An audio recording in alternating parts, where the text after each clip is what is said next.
तव कथामृतं तप्तजीवनं कविभिरीडितं कल्मषापहं शरवणमङ्गलं श्रीमदाततं भूयो नन्ति भूरिदा जना. Your words are like nectar, bringing life to scorched souls. They are praised by poets and remove all sin. They are auspicious to hear, wonderful and exalted. Those who spread these words throughout the world are truly giving souls. Welcome to our class on the Gospel of Ramakrishna. We're on chapter 23, Festival at Surendra's house. The date is Sunday, June 15th, 1884, and we're on page 453. This is the garden house at Kankaragachi. Surendra and Ram were two very close householder disciples of Sri Ramakrishna. Both had these garden houses built outside of their homes in Calcutta, and Sri Ramakrishna, and they're very close to each other. And Sri Ramakrishna went to see Surendra's house, and whenever he would go, that would be occasion for a festival. Yeah, whether it was a holy day or anything else. That here it says Surendra had invited Sri Ramakrishna and a large number of the devotees to a religious festival.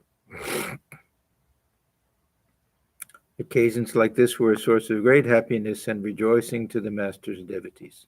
Okay, so now, page 453, Sri Ramakrishna is talking to the devotees, and a lot of this is directed to Pratap Mazumdar. He was a member of the Brahmo Samaj and very close co-worker, you can say, with Keshab Sen, who had just recently passed away. So some of the conversation will be about that also.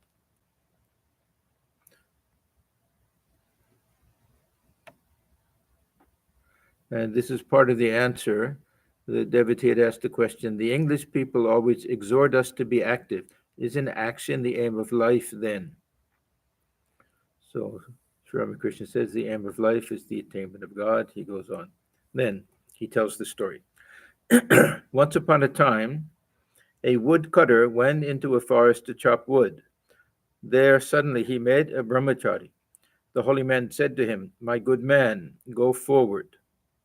On returning home, the woodcutter asked himself, "Why did the brahmachari tell me to go forward?" Some time passed. One day he remembered the brahmachari's words. He said to himself, "Today I shall go deeper into the forest." Going deep into the forest, he discovered innumerable sandalwood trees. He was very happy and returned with cartloads of sandalwood. He sold them in the market and became very rich.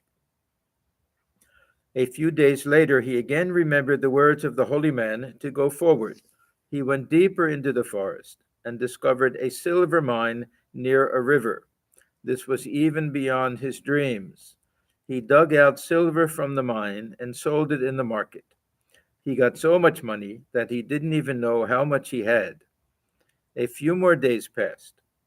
One day he thought, the brahmachari didn't ask me to stop at the silver mine. He told me to go forward.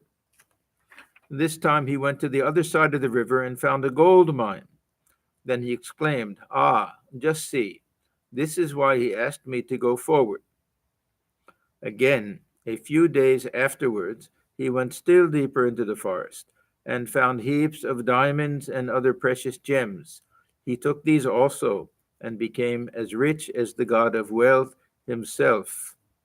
Therefore, I say that whatever you may do, you will find better and better things if only you go forward. You may feel a little ecstasy at the result of japa, but don't conclude from this that you have achieved everything in spiritual life.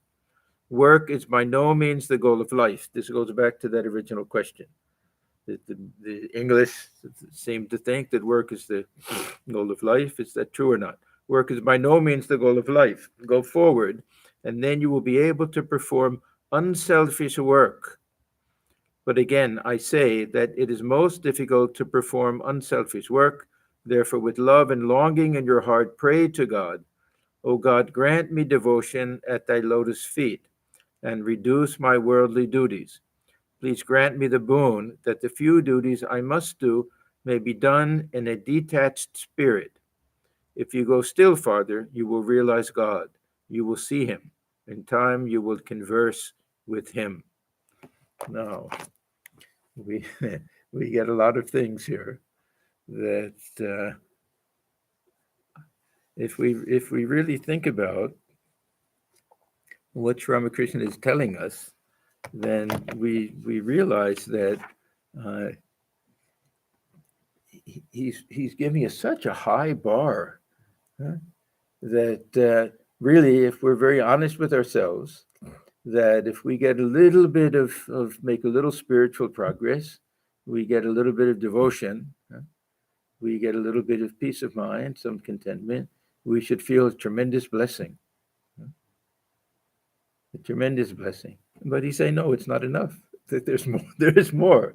Now, who is this being addressed to? We always have to ask ourselves that question. And this is the remarkable thing I find about the teachings of Sri Ramakrishna and Swamiji also. Swamiji is very insistent. He said, look, there were a lot of prophets in the past. Each and every one of us has to become a prophet. He said, don't sell yourself short. Don't say that we're ordinary people, this and that. That these things, these experiences that he's talking about, were the result of tremendous spiritual practice by a handful of people in the history of the world. How many people have had that type of God realization, talking to God, and just uh, to get the diamonds? I mean, most of us, if we get a little bit of this sandalwood, we'll be very happy. But this is the standard that we have. This really gold standard, you can say. That is it realistic? This is the question. Yeah, it's realistic if we do it what he says we should do, but generally we don't believe it, for one thing, and we're not willing to pay the price for it.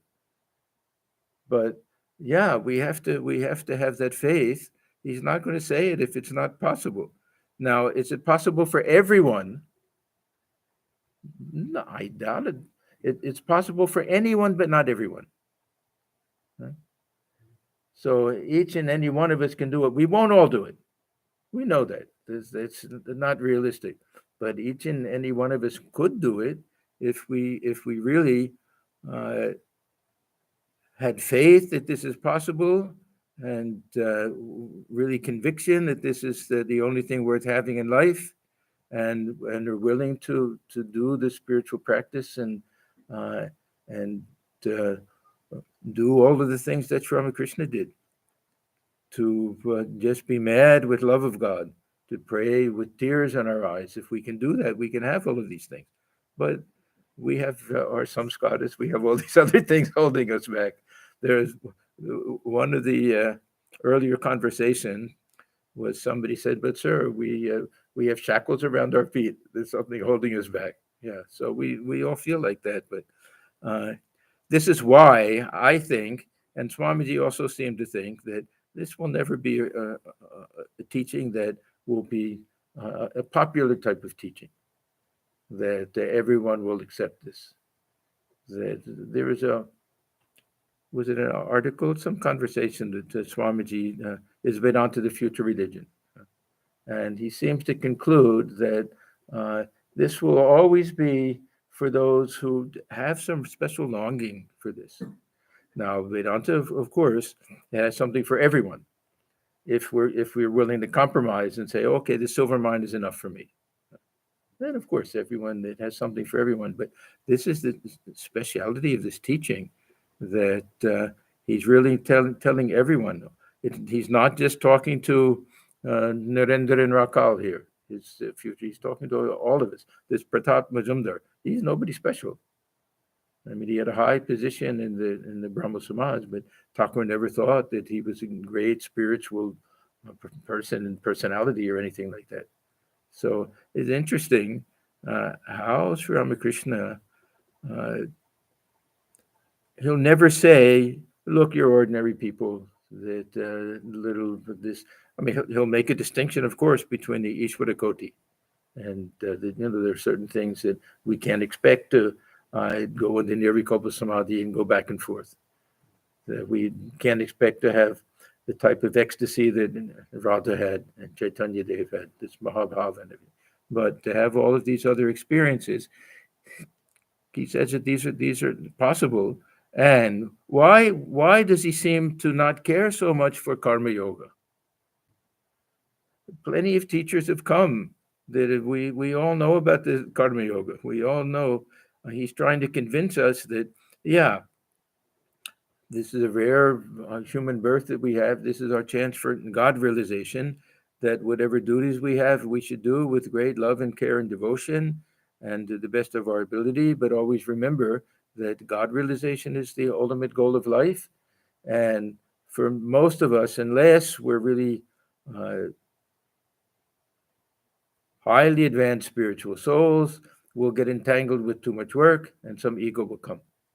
This is basically what he's saying here, because it all goes back. He's tying in these two things. This question is work the goal of life, and then this idea that the goal of life is far higher than we really think. That uh, we wonder that sometimes it sounds like everything is reserved for these special souls and the Vijnanis and who can have all of that. But when we read things like this, we know that in our own small way, we're not going to become the avatars. We're not going to become huge waves, but in our own small way, that we can keep going further and further and further, having more and more experience, and have this ultimate God realization experience. So, does it mean more that in several births it is possible? he means in this one birth, and uh, we hear, and I also believe it. We hear that when the avatar or these great souls, when they come to Earth, that they lift everybody. That during his lifetime, and also during this period so close to his lifetime, his direct disciples, their direct disciples, we're very close to all of them. That it's easier. Somehow it's easier to be lifted up. So. Uh, we have this double rare blessing. We have the human birth, but the human birth so close to the birth of these great souls, and we have the holy company of those who were so close. I mean, when we stop and think that many of us are disciples of those who were disciples of Holy Mother, or the direct disciples. Some of them. Many. It's not such an unusual thing, even now, so many years afterward, that this is a rare blessing.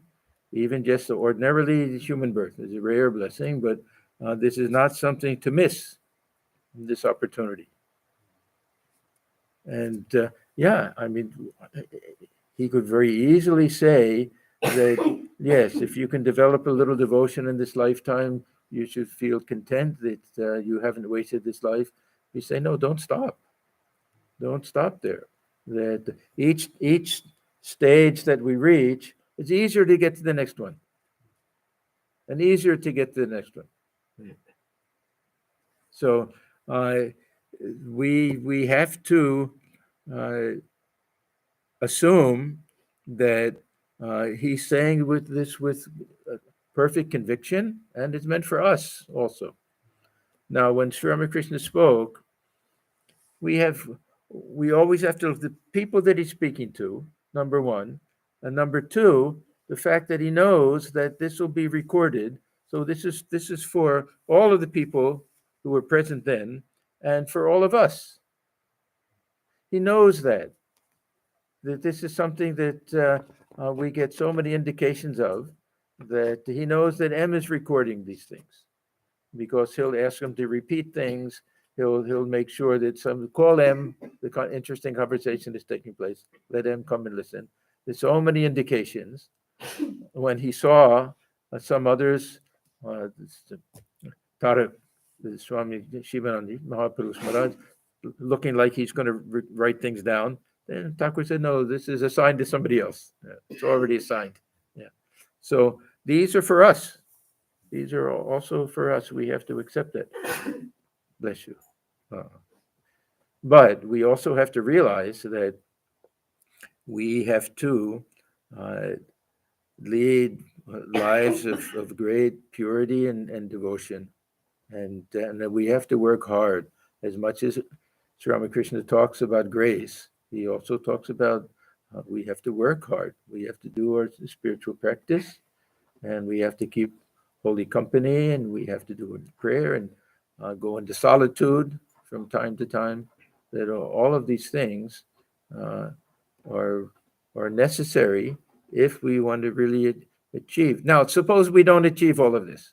Have we wasted this life? No. This is a fantastic way to lead a life uh, with having this one goal, calling on God, trying to have God realization. Uh, that'll bear its own fruit. It's not, nothing is lost. It's not like uh, we're trying to find this pot of gold at the end of the rainbow and we don't find it.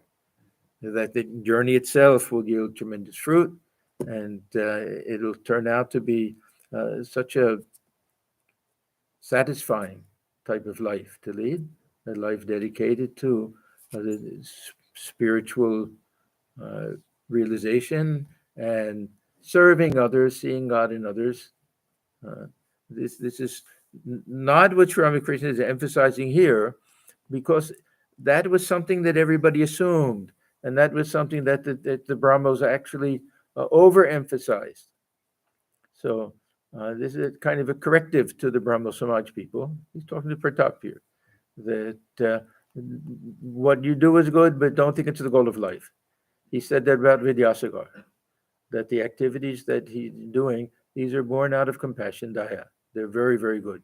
But he's missing this, the treasure of gold within his heart, because it's too uh, involved with activities and everything. So it had to be a balance. And as we get older, uh, to spend more and more time trying to realize this goal.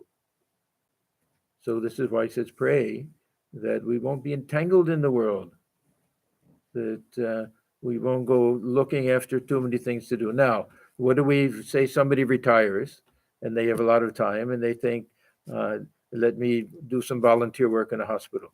Is this a bad thing? No, it's a good thing, because we know we can't spend all day long sitting in meditation. The time will be wasted. If we can, so we have to know our own capabilities also. Uh, Doing some type of volunteer work in the retirement years is very, very helpful. It's very helpful if we can do it in an unselfish spirit. This is the warning that we get, that make sure that some ego doesn't creep in and we don't find ourselves more. And some people, they retire, they're busier than they were before when they were working. They get too entangled in things. But uh, it's better than wasting our time. It's not that we retire and then all of a sudden 10, 12 hours a day we're doing japa and meditation. That's not possible also.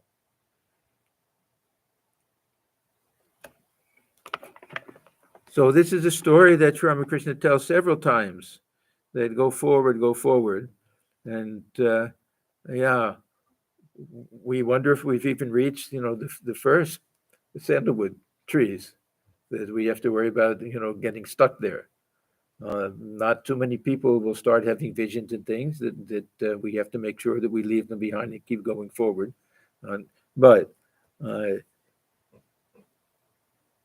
whether we're getting these types of real indications and signs and experiences and visions and everything, we have to just keep our heads down and not look side to side, and just do our practice with great sincerity, and with some type of longing. I remember before I joined the order, I got one piece of advice that was very, very helpful to me. This Swami, he said, keep the fire burning. See, when we first join, yeah, or first get initiation, then we feel that tremendous passion for our spiritual practice and everything. We have to keep fanning that.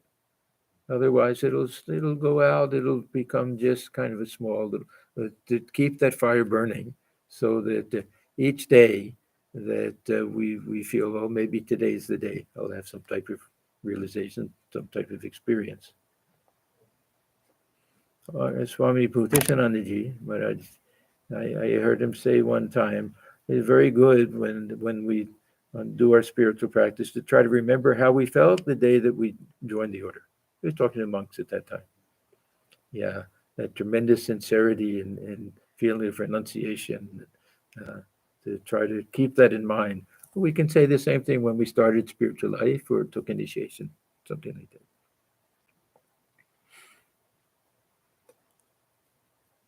Next, the conversation turned to the quarrels among the members of the Brahmo Samaj. They had had a misunderstanding about the right to preach in the temple after Keshab's death. There were so many quarrels. We know there were two separate groups completely, and within the one group, there's still quarrels. Master to Pratap, I hear that some members of the Samaj have quarreled with you about the altar, but they are most insignificant persons, mere nobodies to the devotees. People like Pratap and Amrita. Amrita was Keshav's son, or anybody remember? Satavad. One of the members. Member. Well, family member. No, he was there that last day when Thakur went to visit. Uh, Anyhow, very close, very close. Whether a relative or not, I don't remember. People like Pratap and Amrita. So he was one of the leaders, you could say. Are like good conch shells, which give out a loud sound. All the rest, about whom you hear so much, don't give any sound at all.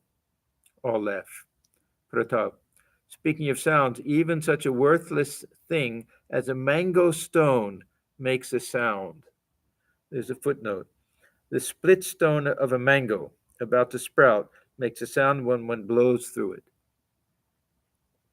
Master to Pratap. One can very well understand the inner feeling of a teacher of your Brahmo Samaj by hearing his preaching.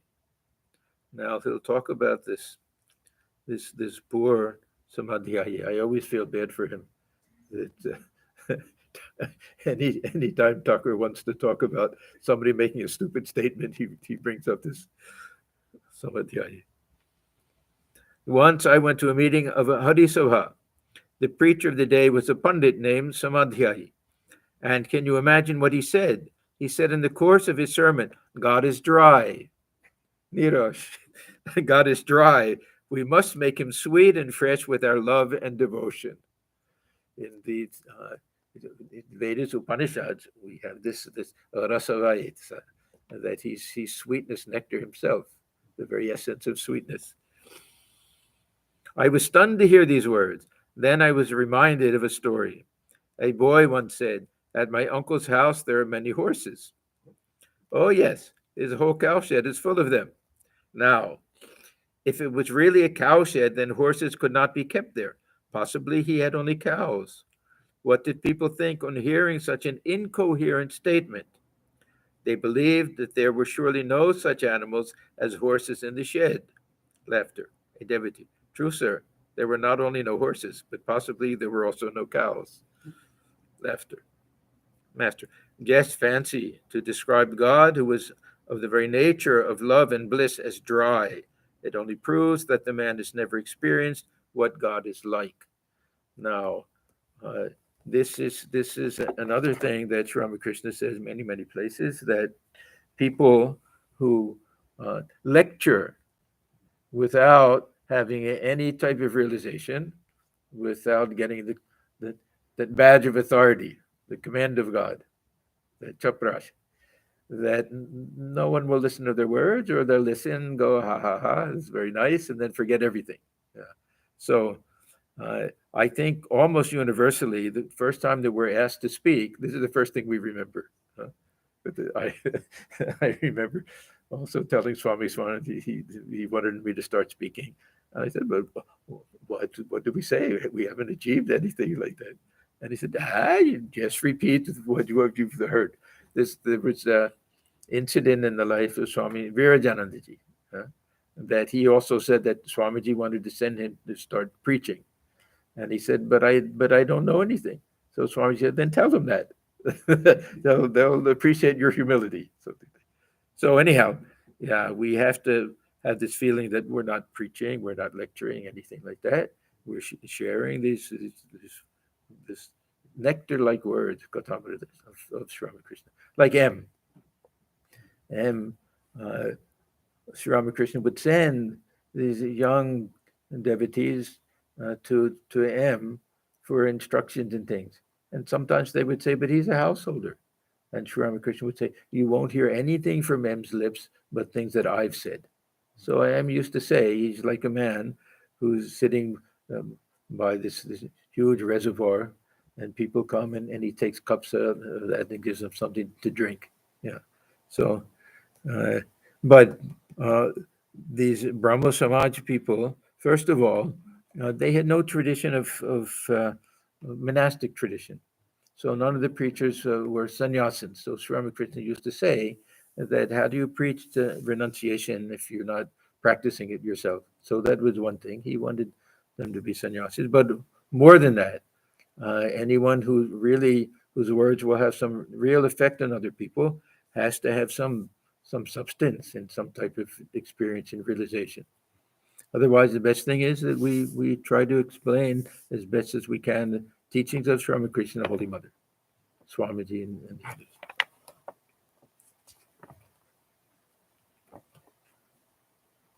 To Pratap, let me tell you something.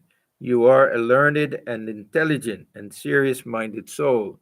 He was next to Keshab. He was probably the next.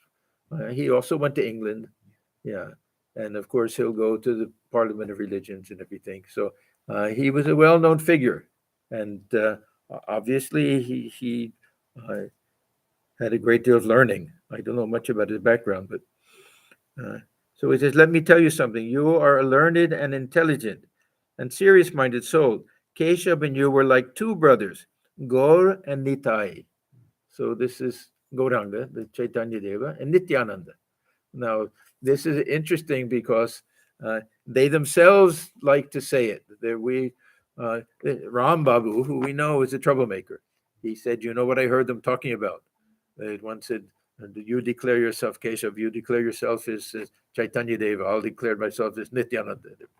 And there was one time they did it in the presence of Sri Ramakrishna, and Keshav was laughing. He looked at Sri Ramakrishna, and who is he? If I'm Chaitanya, then who is he? So Sri Ramakrishna said, I, I am the servant of your servant, and I'm the dust of your feet. Something like that. And they all laughed.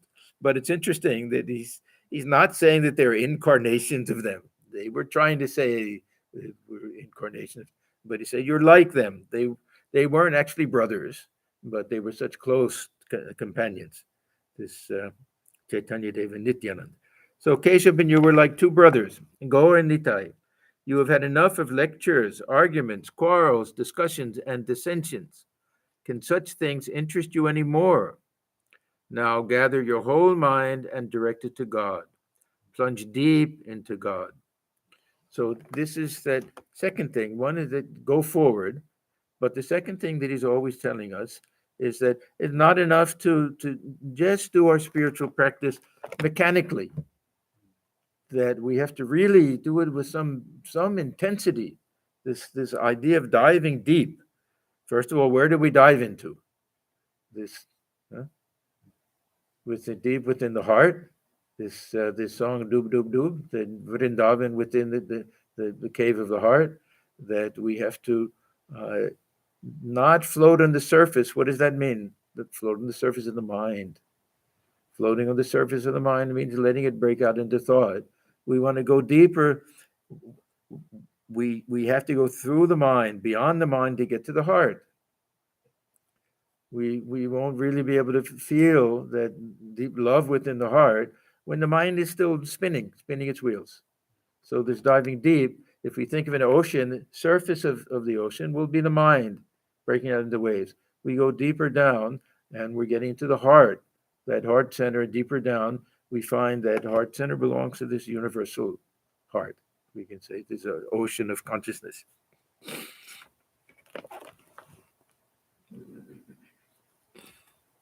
Now gather your whole mind and direct it to God. Plunge deep into God. Pratap. Yes, sir, you were right. That is surely my only duty now. He's saying these things without any conviction. This Pratap. We know what he does later. But I'm doing all these things only to perpetuate Keshab's name. Yeah, now, I mean, we can just, the hypocrisy just pops right out of the page. That he's doing it for his name. Yeah, he was a proud person. Yeah. So Sri Ramakrishna with a smile. So the Thakur knows with a smile. No doubt you say now that you were doing all this to keep his name alive. He just recently passed away, Keshab. But in a few days you won't feel that way. Listen to a story. A man had built a house on a hill. It was only a mud hut, but he had built it with great labor. A few days after, there came a violent storm, and the hut began to rock. The man became very anxious to save it and prayed to the God of the winds. O God of the winds, please don't wreck the house. But the God of the winds paid no heed to his prayer. The house was about to crash. Then he thought of a trick. He remembered that Hanuman was the son of the God of the winds. At once he cried out with great earnestness, "O revered sir, please don't pull down the house. It belongs to Hanuman." See, it's his house. He knows it. Now he's trying to play a little trick, just like Pratap. Yeah, yeah. Preserve the name for Keshab. It was his organization. It's really my organization now. I beseech you to protect it.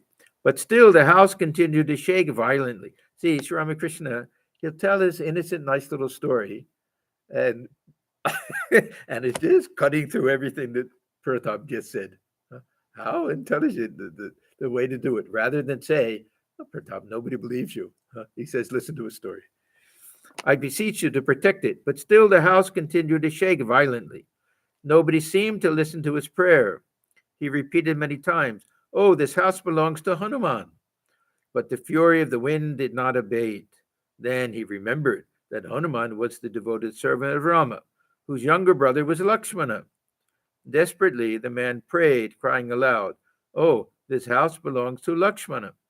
But that also failed to help matters. So the man cried out as a last resort, "This is Rama's house. Don't break it down, O God of the winds. I beseech you most humbly." But this too proved futile, and the house began to crash down.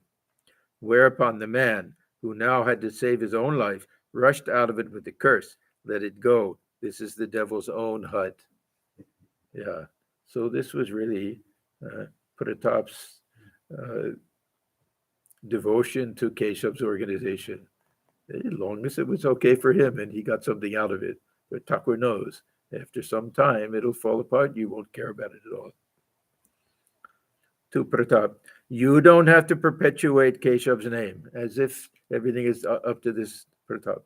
Remember that he achieved all his success through the will of God. Through the divine will, his work was established, and through the divine will, it is disintegrating. Sri Ramakrishna used to say that whatever is genuine will last. Whatever is genuine will last. And he said many of these groups, they'll come and they'll go. And Brahmo Samaj is of very little importance today. There's some little presence in Kolkata still, but not much. What can you do about it? Now it is your bounden duty to give your entire mind to God, to plunge deep into the ocean of his love. Yeah, this Pratap, we know that, first of all, to try to salvage the Brahmo Samaj, they tried to bring Swamiji in. this is we hear. I don't know how well documented it is that they requested him. Now Keshab is gone. You can be the leader of the Brahmo Samaj. Of course, he said no. So there was some resentment and some jealousy towards Swamiji, and uh, when they were both in the West together after the Parliament of Religions, uh, he made things very difficult for Swamiji. That there were two different rumors that he kind of perpetuated that were half true. It's not like it's completely untrue, but he said to Swamiji that he's really a lawyer. Now, Swamiji studied law. His father was a lawyer. His father wanted him to be a lawyer. Of course, he never took the exams and never became a lawyer, but he studied law. And the second was he was an actor on the stage. Now, did Swamiji ever act on the stage? Yeah. The Brahmo Samaj used to put on these plays. They all took part in them. But he made it sound like he was just a phony. He was acting as if he's a sannyasin, that he's really a lawyer who knows how to act and everything. So how this Pratap was so filled with jealousy and resentment and everything. It was terrible. After coming in contact with Ramakrishna and getting blessings of Ramakrishna, it's hard to imagine. But this is what this, jealousy and envy and everything can do. These are terrible emotions, passions.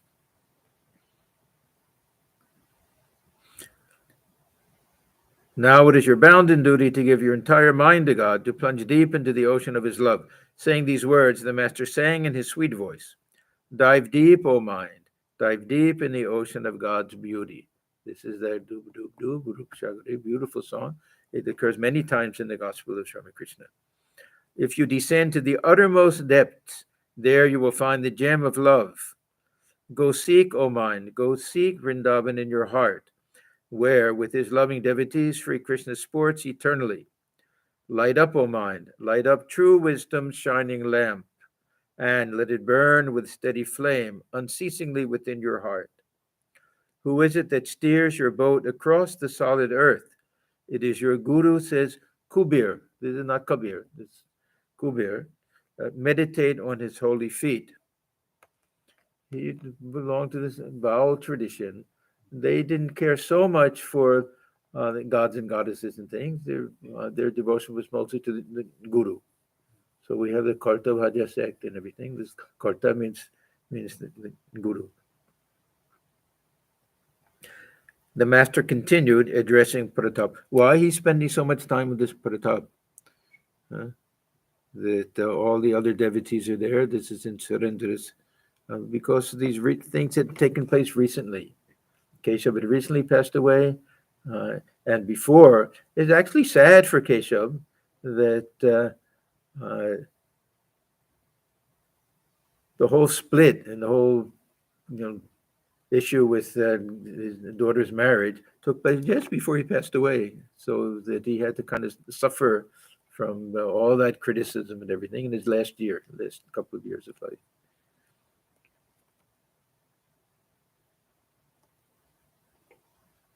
The master continued addressing Pratap. Did you listen to the song? You have had enough of lectures and quarrels. So this Pratap, he's listening, but he's not listening. It's not making any impression on him. We'll see. He even walks out on Sri Ramakrishna after this. There's no fear of death from plunging into this ocean, for this is the ocean of immortality. Don't think that this will make you lose your head. Now, this is a reference to Shivnath Shastri. He was another one. Thakur loved him. And so many times he said how happy we are when we see this Shivnath Shastri. And he came and saw Sri Ramakrishna so many times, but nothing sunk into his head. And he used to criticize Sri Ramakrishna. This was his criticism, that thinking of God so much that behead hoye gachen. He'd lost his head. Behead. Interesting word. And they even, when Shivnath goes to see him one time, they even questioned him in Trilokya within his book. That the Brahmos thought that Sri Ramakrishna was a wonderful man, highly realized, great God realized soul, but through thinking of God so much, he went a little off his head, a little crazy. They had that belief. So uh, he says, don't think that this will make you lose your head. Never for a moment harbor the idea that by thinking too much of God, one becomes insane. He says, how can one, by thinking of Chaitanya, how can one become Chaitanya? How can one lose one's awareness by thinking of that which is the essence of awareness?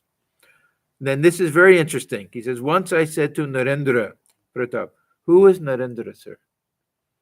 Now, did he not know Narendra at that time? Were there several? It's a very common name. Was he wanting to know which Narendra are you talking about? Uh, was Narendra Jas one of the many boys who used to sing in the choir of the Brahmo Samaj, and he didn't know him? But it's interesting because they have such this interesting interaction later that she's asking very innocently, "Who is this Narendra, sir?"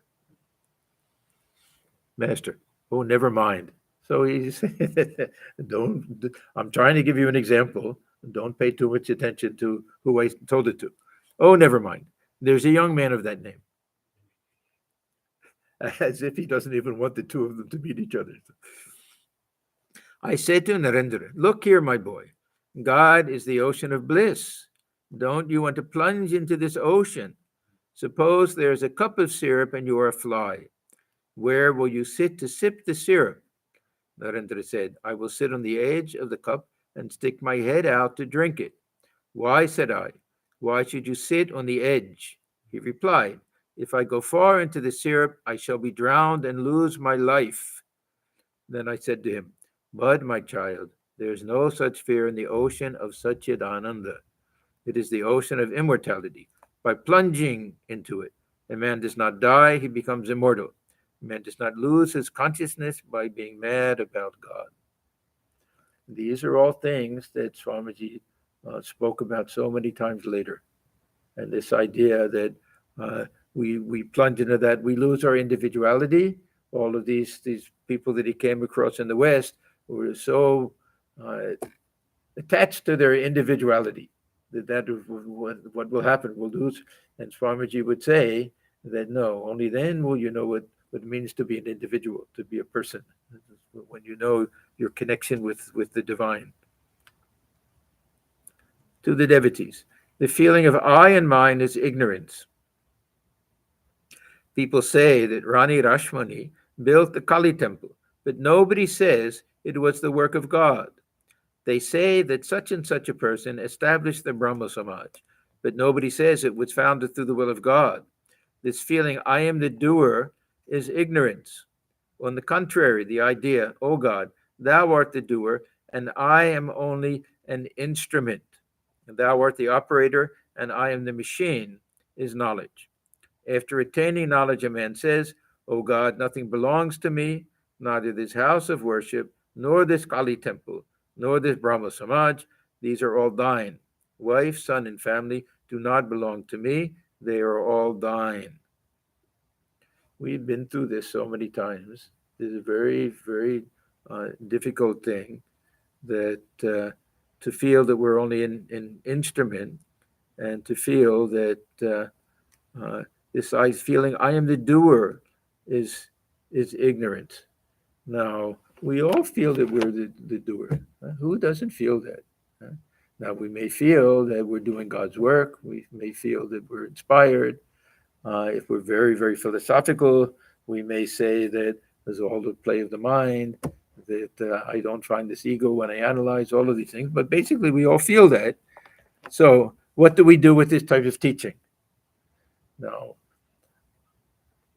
for me, if we can say that we won't have this abhiman, we won't have this pride, I did it, that we won't have that feeling. We may feel that, yeah, of course, I was involved in it. I was the instrument.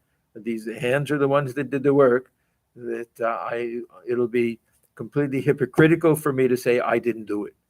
I'm not Vyasadeva who can say if I haven't eaten this butter that Yamuna will part. It'll be hypocritical. But I can try to get rid of that pride. that through the grace of God, I was able to do this. I try to feel, it can be an attitude. We try to feel, well, that we're an instrument in the hands of God. We try to feel that nothing belongs to us. That this is a spiritual attitude that we try to take to remind ourselves and not to be proud about things. But Swamiji also sometimes he would talk about, no, you did it. Feel proud that you did it, but do it as an offering, and don't be boastful or anything. There's a very subtle distinction. Huh? Take pride in your work, but don't be boastful about your work. That type of thing. I remember hearing a story, uh, American story. There was a Texan who bought a ranch, and the ranch was completely run down. It was just a complete mess. He worked very hard, day and night. He worked, and he built everything up and had cattle and horses and crops, everything. It was beautiful. He worked so hard. So one day the preacher came by and said to him, "Oh, how beautiful this is. You and the Lord working together have done such a beautiful job." So he looked at the preacher and he said, "Yeah, we've done a good job. You should have seen what it looked like when the Lord had it by himself." So we have to know what it means. If we say, well, God does everything, I'm just an instrument, it doesn't mean that we don't make any effort. Huh? We have to do something. There was another story that in the incident in the life of Swamiji, I don't remember exactly, somebody had, had made a wonderful meal and baked a nice cake or something, and Swamiji thanked her. And she said, "Oh, thank God that it turned out good." He said, "No, I'm not thanking God, madam, I'm thanking you." Remember that? There was some, huh? Sadhubhai. Oh, yeah. And one of the, it may have been that is down to the future religion. Any one of the late things. Yeah. So uh, we we we shouldn't be hypocritical. Whatever I do is the will of God. Huh? We shouldn't be hypocritical, but at the same time, we shouldn't be proud of whatever we do, and we should understand that if we do something that works out and there's a good result, we say thank God. It could have been otherwise. There's no guarantee that what we do will turn out, and for every success we have, we can have a dozen failures also. So we, with great gratitude, we feel by the grace of God it turned out okay. But this attitude, he says, after attaining knowledge, a man says. So these are two things. One, after we have that realization, then of course we'll have no feeling that these things belong to us. But before that, we do it as a spiritual attitude. This is that arobkora, and Thakur talks about all the time, that we try to adopt that attitude and keep telling ourselves to be the maidservant. Huh? This isn't my house. My house is in the village. These aren't my children. I have my own children in the village. These are somebody else's, and I'm just looking after them and raising them. We do that as a spiritual attitude. We try to convince ourselves that it's true.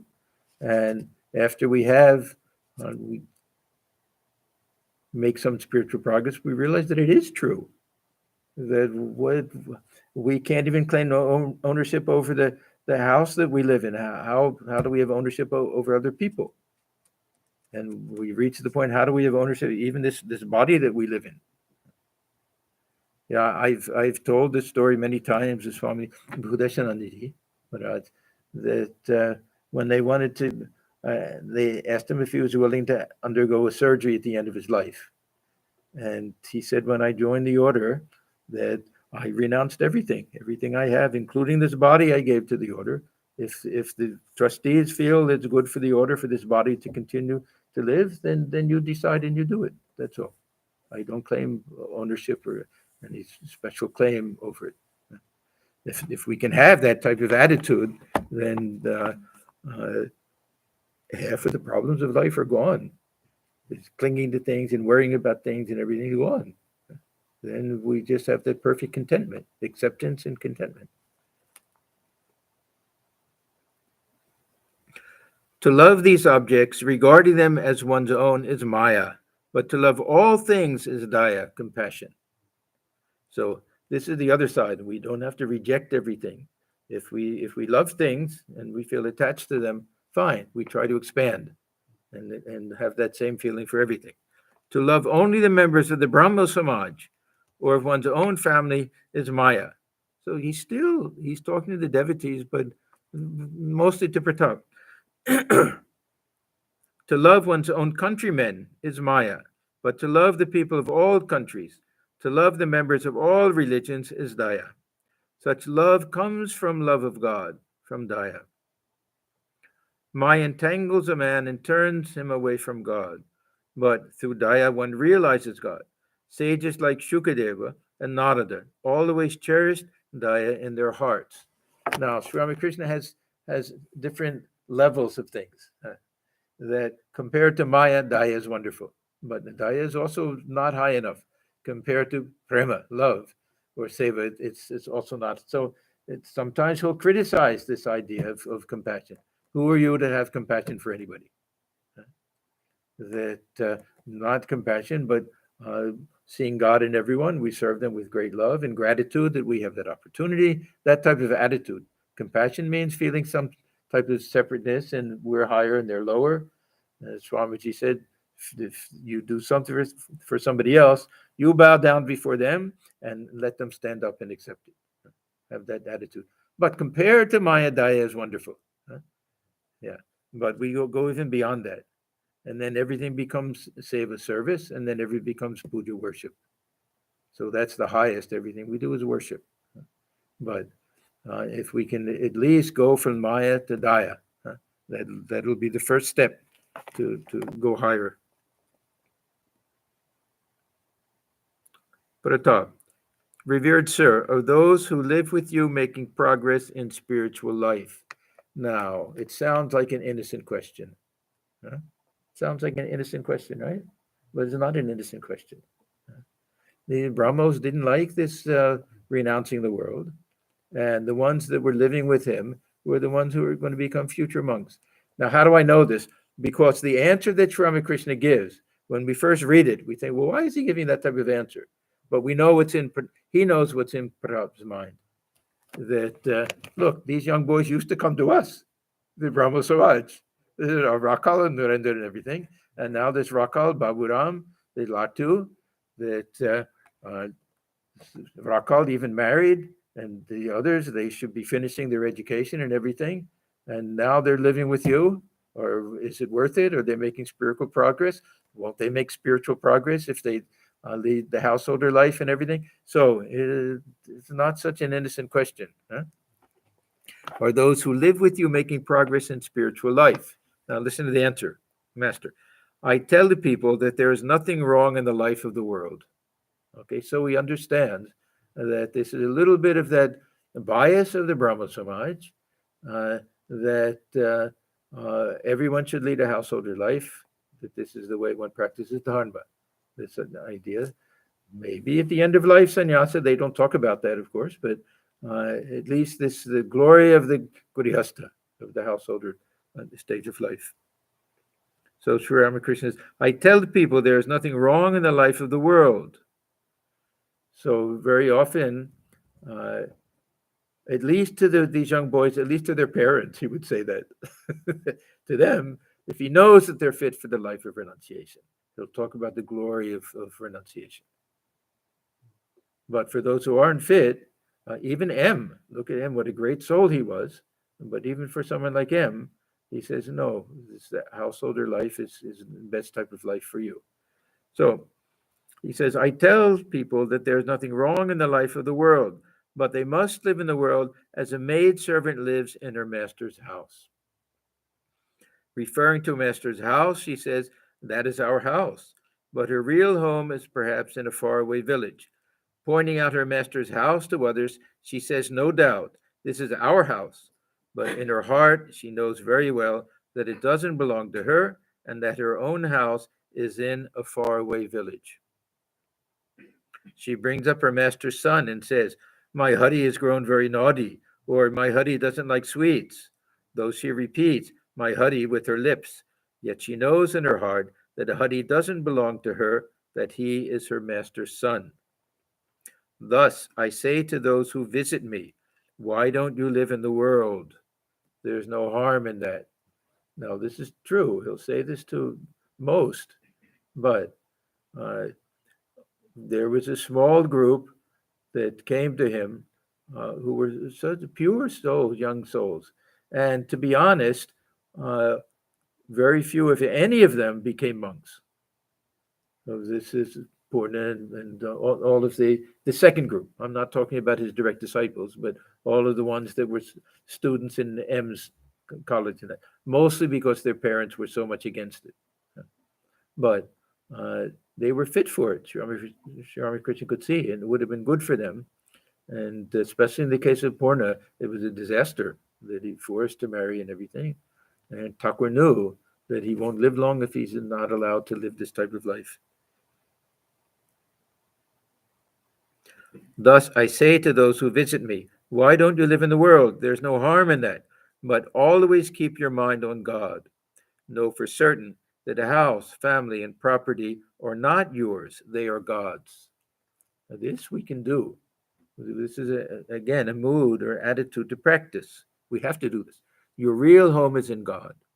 And I ask them to pray always with a longing heart for love of God's lotus feet. So see how he answers that question. Huh? Are those who live with you making progress in spiritual life? Huh? He doesn't give any direct answer to that, but he's trying to tell him that, and don't think that I'm stealing everybody away and they have to live here and become monks and everything. This is not the message that I'm trying to give. Again, the conversation turned to the English people. A devotee said, Sir, I understand that nowadays the pundits of England do not believe in the existence of God. Pratap. However, they may talk, I don't believe that any of them is a real atheist. So this Pratap, he went to England at one point, but they also knew the British. They had a nice relationship with the British in India at that time. I don't know how close exactly, but at least there was some mutual respect. Many of them have had to admit that there is a great power behind the activities of the universe. Master, well, that is enough. They believe in Shakti, don't they? Then why should they be atheists? Pratap. They also believe in the moral government of the universe. Pratap was now about to take leave of the master. Master, to Pratap, what more shall I say to you? He's going to give this final poke. My only request is that you do not involve yourself in quarrels and dissensions anymore. And another thing, it is lust and gold that keeps men away from God. That is the barrier. Don't you find that everyone has nothing but praise for his own wife? All laugh. A wife may be good or bad, but if you ask her husband about her, he will always say, Oh, she is very good. At this point, Pratap bade the master goodbye. He did not wait to hear the end of Sri Ramakrishna's words about the renunciation of lust and gold. Those burning words touched the hearts of the devotees and were carried away on the wind. See how poetic that is. Carried away on the wind through the gently rustling leaves in the garden. A few minutes later, Mani Malik said to Sri Ramakrishna, Sir, it is time for you to leave for Dakshineswar. Today, Keshav's mother and the other ladies of the family are going to the temple garden to visit you. He's right in the middle of talking to all of them. The Surendra has invited a whole group of people, and he wants them to leave that very moment. They will be hurt if they do not find you there. Keshab had passed away only a few months before. His old mother and his other relatives wanted to visit the master. His mother was a great Vaishnava devotee, they said, even though he was, was this Brahmo idea. Master to Mani Malik, don't hurry me, please. I didn't sleep well. I can't rush. They're going to Dakshineswar. What am I to do about it? They will stroll in the garden and enjoy it thoroughly. Of course, he goes back and meets with them and everything. After resting a little, the master was ready to leave for Dakshineswar. He was thinking of Surendra's welfare. He visited the different rooms, softly chanting the holy name of God. Suddenly he stood still and said, I didn't eat any luchi at mealtime. Bring me a little now. If he said that he would eat something, he had to do it, or just for the welfare of the householder, of the devotees. He ate only a crumb and said, "There is much meaning in my asking for the luchi. If I should remember that I hadn't eaten any at Surendra's house, then I should want to come back for it." All laugh. Mani Malik, that would have been nice. Then we too should have come with you. The devotees laughed. Okay, that is the end of that day. So we're stopping now on page 457, and we'll start Friday, June 20th, 1884. And next Friday, I won't be here, so we won't have our class next Friday, the gospel class. Om Niranjanam Nityamanantarupam Bhaktanukambhathudavikraham Ishavataram Parameshamedhyam Tam Ramakrishnam Shirasa Namama. We bow our heads before Sri Ramakrishna, who is stainless, of infinite nature, whose heart melts in sympathy for his devotees, who is an embodiment of the divine and the Supreme Lord, and ever worthy of our worship. Om Shanti, Shanti, Shanti. Peace, peace, peace be.